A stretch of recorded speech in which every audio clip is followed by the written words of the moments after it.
Greetings, and welcome to this segment of the Black Madonna Speaks with me, your host, Stephanie Georgiev. During our time together, we are going to be exploring the connections between the Black Madonna and the Camino de Santiago de Compostela. Before we get started, I want to share something with which I always begin my podcast seminars and writings. The insights and research I present on the Black Madonna are my own. In no way do I intend to convey that I am the only expert or last word on this vast, mysterious, and beautiful subject. I simply present from my perspective and invite you, my listeners, to start your own journey of discovery with these images from our collective past. I also want to inform you that the images I present in this segment are from Wikimedia Commons, the Interfaith Mary Black Madonna Index, as well as my own photographs. When possible and requested, I will show the author, photographer, or artist. The original title for my book, The Black Madonna, Mysterious Soul Companion, was The Black Madonna, Journey of the Human Heart. I had the original working title mainly because that was my experience of the Black Madonna. For me, this image encapsulated cosmic and human evolution as a guide for our collective and individual heart development. The Black Madonna became a personal journey of the heart for me. It was suggested to me that I add the word mysterious to the title. I tested it with my followers, and the title they chose included the word mysterious. So the title changed, and I like it. But for this segment, I'm reverting to the old title for various reasons I will share with you.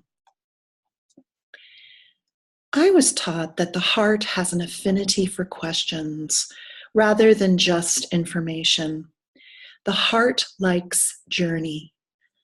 The heart enjoys the trip, smelling the flowers along the way.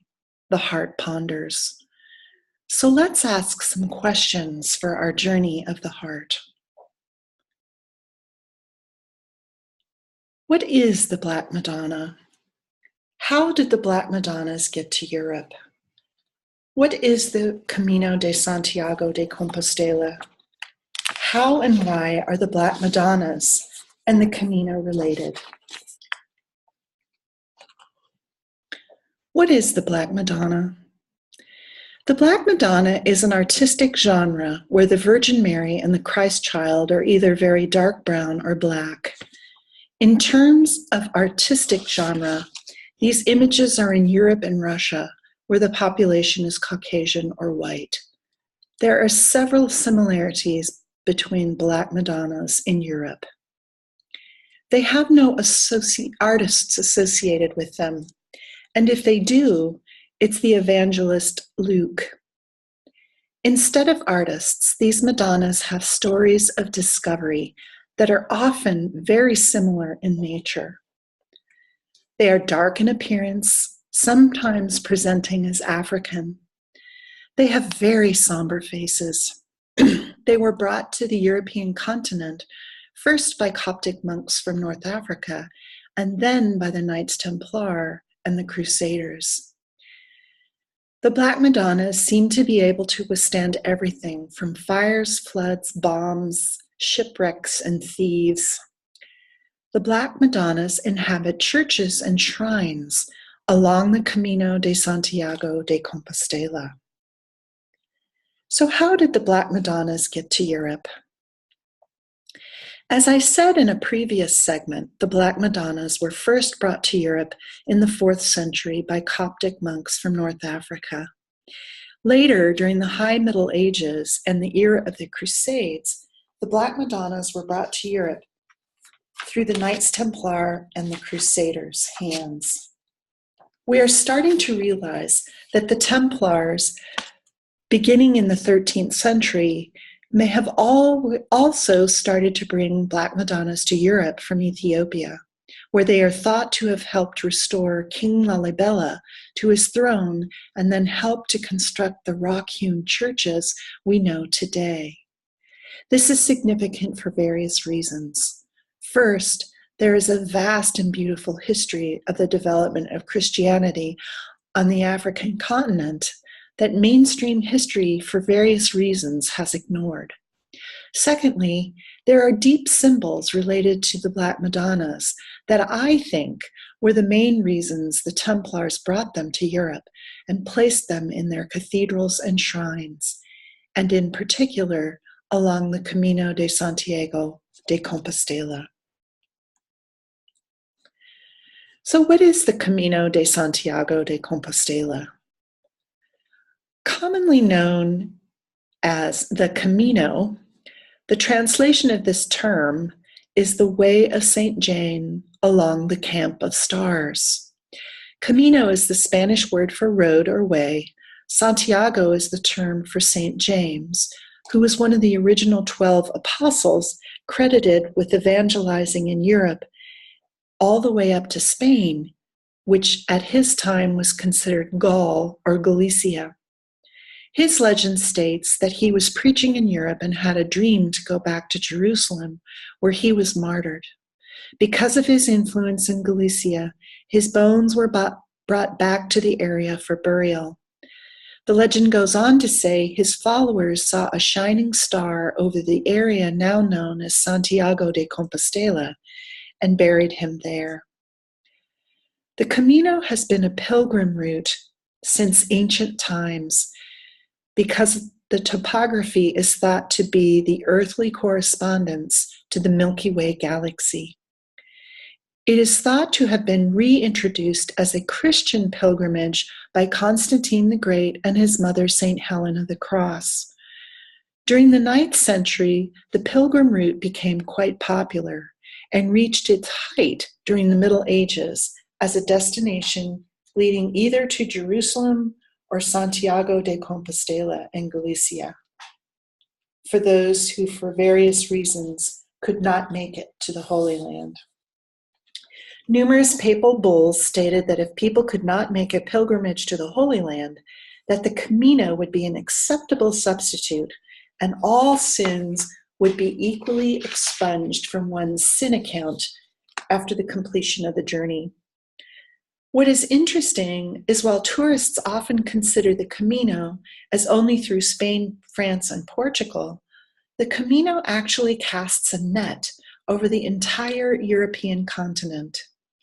It is said that the Camino starts from your front door and ends at Santiago de Compostela. And as we can see on this image by Manfred Zentgraf, one can choose quite a few routes. In the German countries and East, the Camino is known as Jakobsweg. Tourist agencies can provide pilgrims with maps from Italy, England, and Switzerland for the asking. The goal is to reach Santiago de Compostela, or St. James of the Camp of Stars, a beautiful city on the northwest tip of Spain, where there is a magnificent cathedral providing daily mass to greet the pilgrims who made the trek. What I find personally fascinating is there is a Black Madonna, a replica of the Black Madonna of Montserrat, to be specific, in this cathedral. And we can see this in this slide.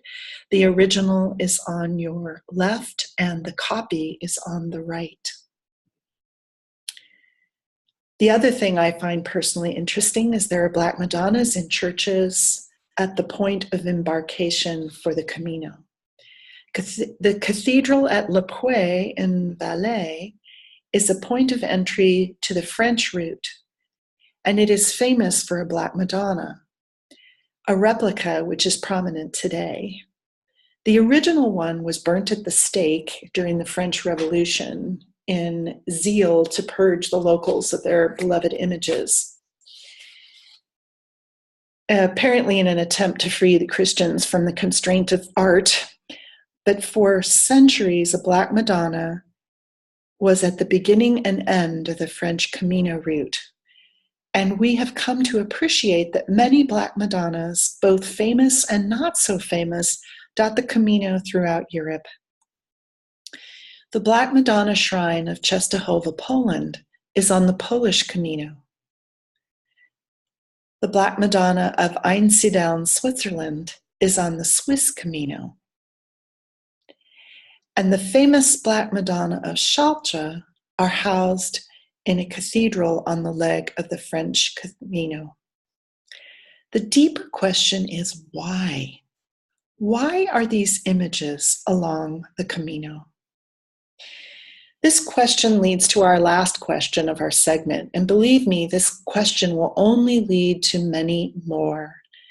And the discovery involved, I hope, will enrich your heart as it has mine. So here's our last question. How and why are the Black Madonnas and the Camino related? I guess that's actually two questions. The Black Madonnas are in cathedrals and shrines all along the Camino throughout Europe, whether the Camino is in Spain, France, Italy, Switzerland, or Poland. They are placed along this net of routes, which seems to be patterned like the stars, a net of stars draped over the land in Europe, hence the name, the Way of the Stars, or the Camp of Stars. What is also interesting is how the Black Madonnas have stories of discovery, usually associated with caves, springs, wells, streams, or simply being discovered, say, under a pile of dirt. One recurring theme is that cows or bulls start mooing over a mound of dirt, and the animal refuses to move until local townspeople or the cow herder involved starts to dig, and then a Black Madonna is found beneath the earth. What is also interesting is that the artist associated with so many Black Madonnas, he is said actually to have carved the Black Madonna of Montserrat that you see right here, is St. Luke the Evangelist. His symbol is the bull. The bull, in anthroposophical cosmology, is associated with the human will. In each of the areas where Black Madonnas have been discovered or placed in a shrine, there has been a lengthy history of a Black goddess or mystery center. At Chartres Cathedral, there is a well that was part of the ancient Druid worship site with a long history of association with the dark goddess. This area beneath the cathedral was a mystery center. And later, during the time of the cathedral, in the 11 and 1200s, it was a Templar mystery school. The Camino is a path of initiation. The ancient traditions of the land, particularly along the northern route through Spain, which is actually the most popular, for me is profoundly interesting and leads one to speculate on the correlations between the Camino and the Black Madonna. The Camino route in northern Spain covers geography that has the after effects of a great ancient mystery stream. The mystery stream practiced in bygone eras of this land was one of the tradition of the Jupiter mysteries. I find this significant because the main drag of the Compostela in this area begins in Montserrat and goes westward, with numerous Black Madonnas along the way. In a lecture entitled The Spiritual Realities of the Planets, philosopher Rudolf Steiner gives us a peek into what the Jupiter mysteries entail. Quote, Jupiter is the thinker in our planetary system, and thinking is the activity cultivated by all the beings in his cosmic domain. Creative thoughts received from the universe radiate to us from Jupiter. Jupiter contains, in the form of thoughts, all the formative forces for the different orders of cosmic beings. Jupiter gives a living portrayal of what is connected with him in the cosmic present. What Jupiter reveals to the eye of spirit must be grasped with thoughtful intelligence. If a man does not himself make efforts to develop his capacities of thinking, he cannot, even if he is clairvoyant, approach the mysteries of Jupiter. for they are revealed in the form of thoughts and can be approached only through a genuine activity of thinking. Jupiter is the thinker in our universe, unquote. I find it quite interesting that the main route of the Camino is associated with Jupiter mysteries, which focus on clarity of thought, especially since our current era is the age of consciousness soul.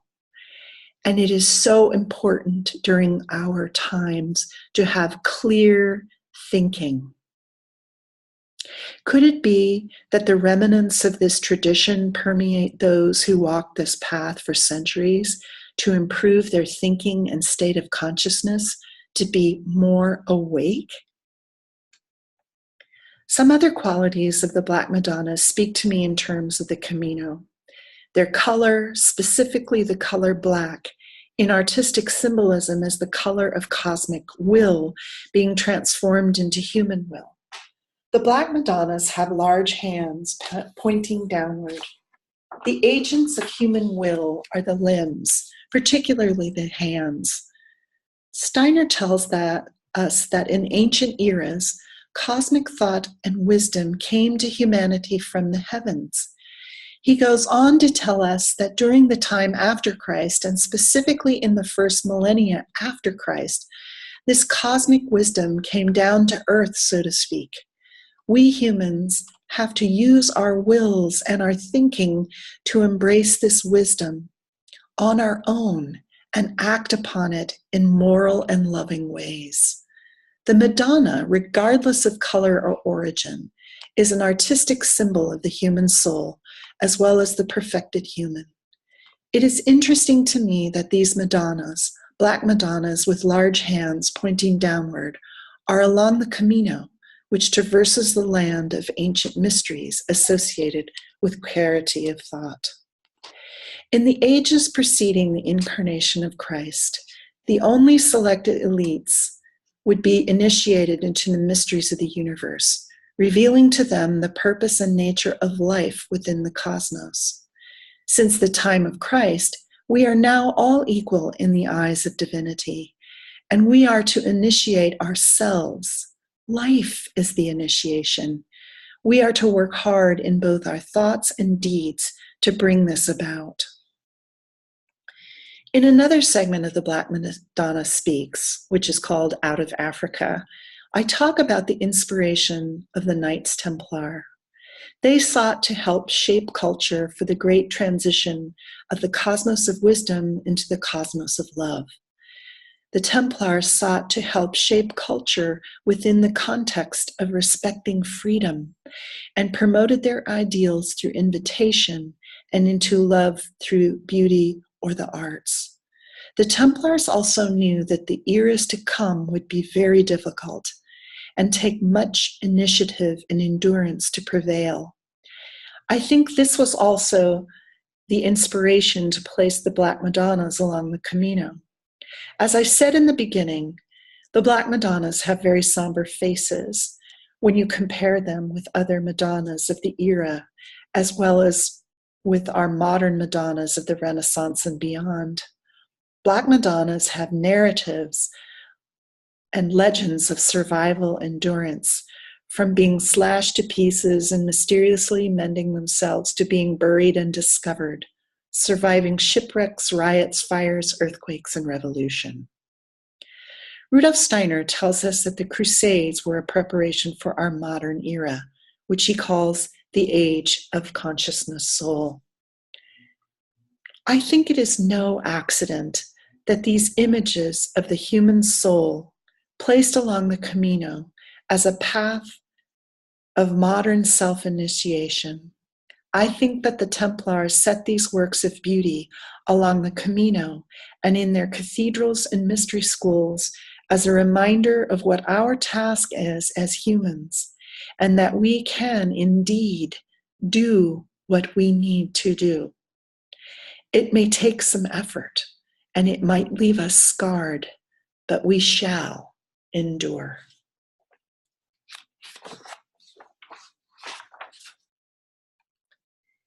If you would like to read more about the Camino, the Knights Templar, and the Black Madonna, you can find information and extensive references in my book, The Black Madonna Mysterious Soul Companion, which is available through Amazon, Barnes & Noble, Kindle, and Audible.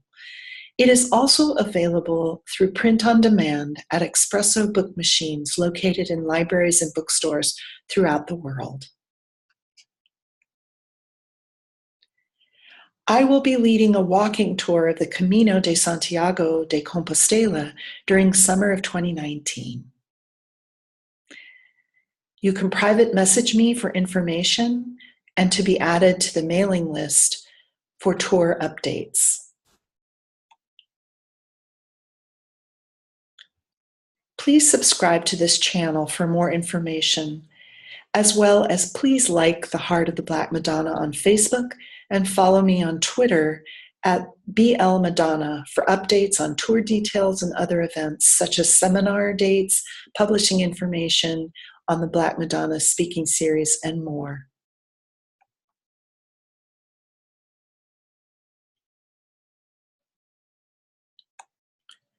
Thank you so much for spending time with me. Blessings.